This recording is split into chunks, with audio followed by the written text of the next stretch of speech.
When a student steps on the campus of a university, the history of that university becomes their history. When I first started working at UMKC, I thought that this was the University Playhouse. It says right on the top of the fireplace, University Playhouse. I thought it was some strange theater in the round. And when I talked to other people that worked here, I discovered that they all thought the same thing too.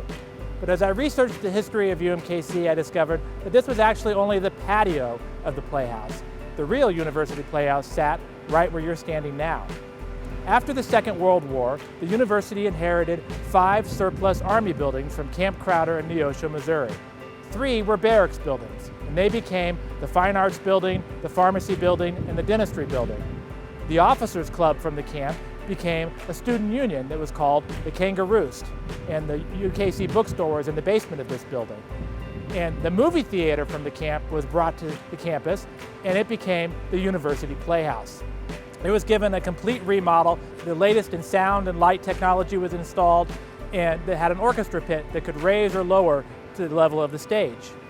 From the very beginning, the university had a tradition at the Playhouse where professional actors would be invited to work with our students. The first production was Sherwood Anderson's Elizabeth the Queen in 1948.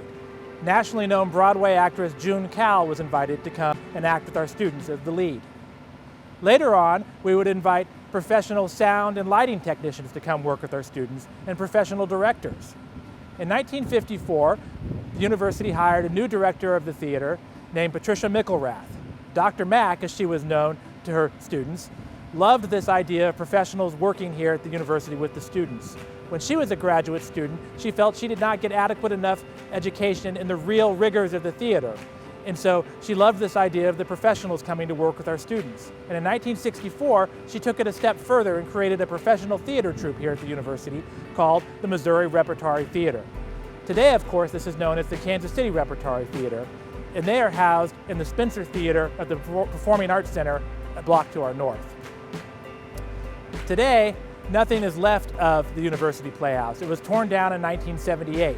All that remains of this legacy of where UMKC's great tradition of theater began is this patio.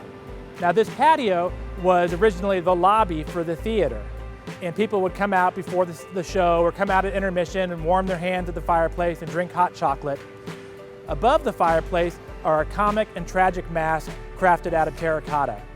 These were made by University of Kansas City art professor Thomas Thomas, and he used clay that was dug up from the foundation of the law school that was being built just down the street. And the masks were fired and put into place, and they were the chimney tops, and smoke would come out of them. And they were a symbol of the University Playhouse for many generations.